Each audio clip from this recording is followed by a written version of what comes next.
বন্ধুরা, তোমরা সবাই কেমন আছো? আশা করি তোমরা সবাই ভালো আছো। গুড মর্নিং জানিয়ে আজকে আমি আমার ব্লগটা শুরু করছি।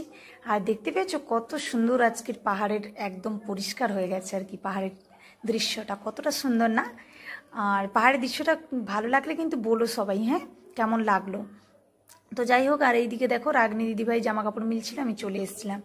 আর সব নিচ থেকে একটু ঘুরে এসে এই দেখো বাসনপত্র সব ধোয়াধুয়ি করে চলে এসছি একদম কোয়ার্টারের মধ্যে। তো যাই হোক, এখানে কিন্তু প্রেশার কুকারে বসিয়ে দিয়েছি কাবুলি চানা আর আলুর তরকারি। কেননা অনেক দিন হয়ে গেল, প্রায় অনেক দিন বলতে এক সপ্তাহ মতন হয়ে গেল, মুড়ি নেই, শেষ হয়ে গেছে। তাই সকালবেলা ব্রেকফাস্টে ফৌজিবাবু বলছিল যে রুটি আর কাবুলি চানার তরকারি করবে। তো আমারও খুব পছন্দ, তো রুটি আর কাবুলি চানার তরকারি। তো যাই হোক, এই জন্য আমি রুটি আটাটা গুলতে বসে গেছি। আর এখানে যদি আওয়াজ পাও না, কেউ কিছু মনে করো না, কেন বাচ্চারা খেলা করছে তো আমার কোয়ার্টারের পাশে আর কি, তো চিৎকার একটু আসতে পারে, তো তোমরা একটু মানিয়ে গুছিয়ে নাও। আর এই দেখো আটা আমি এইরকম করে বের করছি। সত্যি কথা বলতে কি, ক্যামেরা স্ট্যান্ড নেই, তোমরা সবাই জানো, তো অনেক কিছুই নিয়ে আসতে পারিনি। বঁটি নিয়ে আসিনি, যেমন চাকুতে কাটতে আমার ভীষণ অসুবিধা হয়।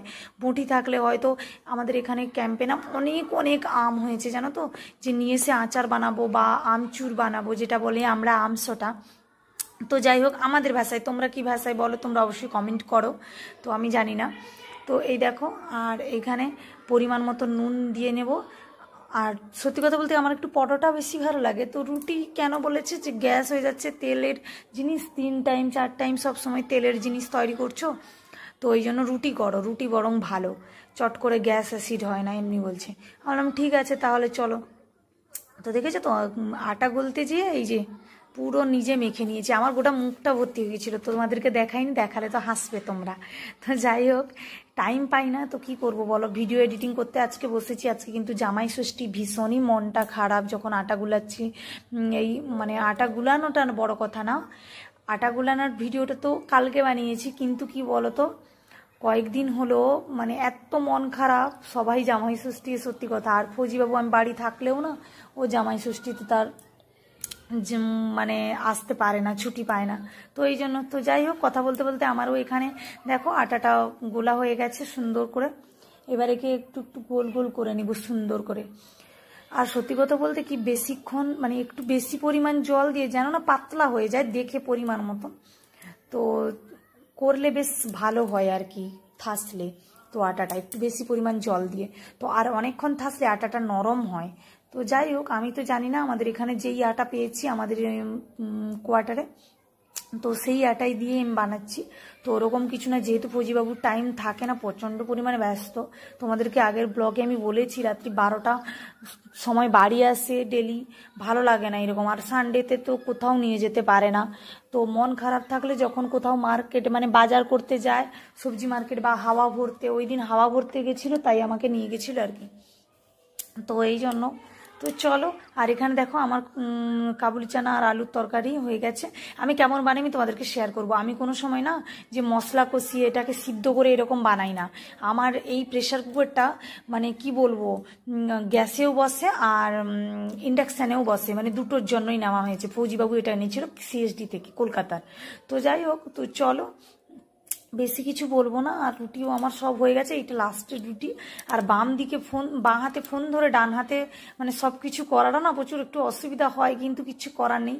আর ভিডিও না দিলে তো তোমরা আবার কমেন্ট করবে ভিডিও দাওনি, আর আমারও মন খারাপ করে। এমন একটা জায়গায় জুড়ে গেছি না, ভিডিও না দিলে হয় না। আর রোজ তো ভিডিও দিই না, এত টাইমের অভাব, আমি কি বলবো, সত্যি কথা বলছি। তো আর এই দেখো, আমি বলেছিলাম না তোমাদেরকে যে মন্দিরটা মানে রুমের মধ্যে ঠাকুর ঘরটা একটু চেঞ্জ করব, ওই চেয়ার থেকে সরাবো। এই দেখো টেবিলের মধ্যে রেখে দিয়েছি, আর নিচে পেপার পেতে সুন্দর করে ঘিয়ের ডিবা, তিলক, চন্দন, মধু, আতপ চাল সব রেখেছি। আর এর মধ্যে দেখো সুন্দর করে সাজিয়ে দিয়েছি। এই শিবলিঙ্গটা কোটি লিঙ্গেশ্বর থেকে, কর্ণাটক থেকে ফৌজিবাবু এনেছিল। আর শ্রীমদ্ ভাগবত গীতা তো সেদিন তোমরা দেখেছো, আমি শিলিগুড়ি গেছিলাম ঘুরতে ইস্কন টেম্পলে, তো ওখান থেকে। আর এই পঞ্চপ্রদীপ দেখেছো, এটা সিএসডি থেকে নিয়েছি। তোমাদের ভালো লাগলে অবশ্যই কমেন্ট করো, ঠিক আছে, কেমন লেগেছে। আর আমার খুব ভালো লেগেছে পঞ্চপ্রদীপ সবসময় জ্বালানোর জন্য। তো আর এই দেখো লক্ষ্মী গণেশটা দেখালাম না, ওইটা কিন্তু ফৌজিবাবু একটা শপিং মল থেকে নিয়ে এসেছিল। আর ওই সাইডের ছোট্ট করে ঠাকুরটা, ওটা হচ্ছে হনুমানজি। আর এই দেখো শিব নরেশের, এটা কিন্তু সিএসডি থেকেই নেওয়া হয়েছে, ক্যান্টিন থেকেই। আর ফৌজিবাবুর জন্য, আর মা বলেছিল, মা 1000 টাকা পাঠিয়েছে তার জামাইয়ের জন্য টি শার্ট কিনে দেওয়ার জন্য। তো আমি যাইনি, টাইম পাইনি। তো এইটা কয়েকদিন আগে গেছিলাম তো ক্যান্টিন, তো তাই জন্য আর কি ফৌজিবাবুর এটা প্যান্ট আগে থেকে কিনেছিল, আর টি শার্টটা এই কদিন আগে আমি গিয়ে পছন্দ করে নিয়ে এসেছিলাম। তো যাই হোক, তোমাদের কেমন লেগেছে অবশ্যই বলো।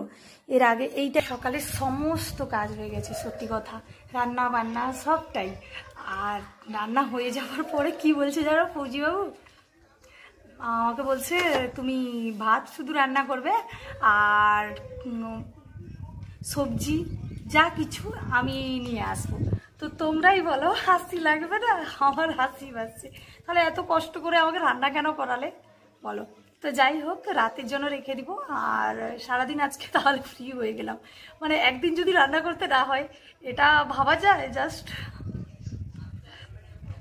যাই হোক, তো ও সব ছাড়া আমি জাস্ট মজা করে বললাম, তোমরা কিছু মনে করো না বন্ধুরা। তো আমার সমস্ত কাজ হয়ে গেছে, সত্যি কথা।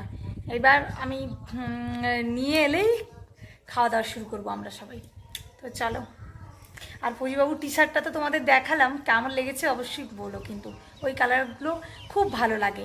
আর এগুলো সব সিএসডি থেকে নেওয়া।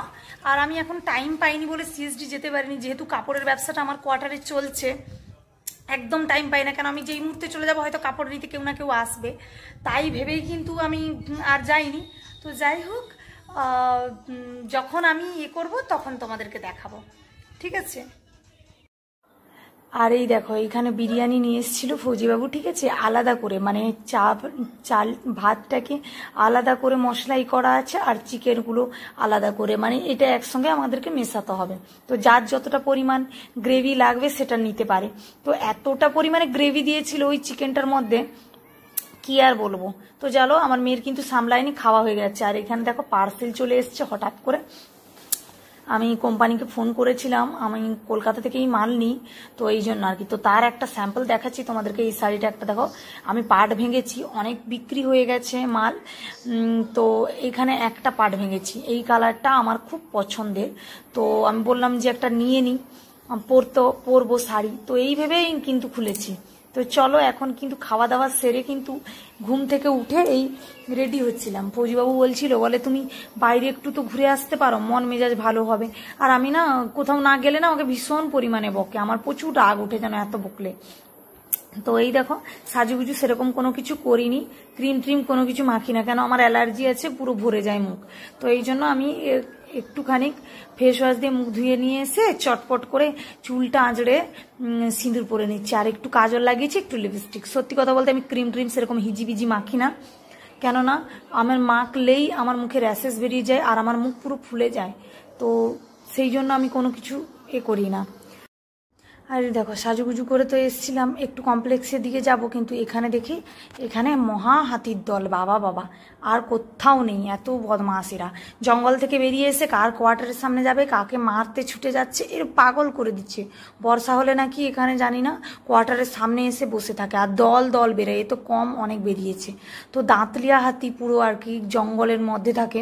এরা যখন বিকেলবেলা হয় না, প্রায় 3টে পরে পরে বেশি বেরোয়, জল খেতে আসে, জানো তো। এত রাগ উঠে এদেরকে। আর এই দেখো, এত বদমাশেরা হরেন দিচ্ছে তবুও শুনছে না আমাদের এখানে। মানে হাতি এলে যে হরেনটা দেয় যাতে বন্ধ হয়ে যায় বা ওই শব্দটা শুনে চলে যায়, ও কি ভয় করছে নাকি? ও তো মেন রোডের কাছে উঠার জন্য চলে আসছে। আর এই দেখো, এই দিদিভাইটাও ভিডিও করছিল। তো যাই হোক, আমি কিন্তু বাড়ি মানে কোয়ার্টারে আসার সময় তো সন্ধে হয়ে গেছিলো অনেকটা। তো এই দেখো পাহাড়ের লাইটগুলো কেমন, সন্ধে হয়ে গেলে কত সুন্দর লাগে না, জোনাকির আলোর মতো। আমার তো খুব ভালো লাগে, তোমাদের কেমন লাগে অবশ্যই কমেন্ট করো। আর এখানেই ব্লগটা শেষ করছি।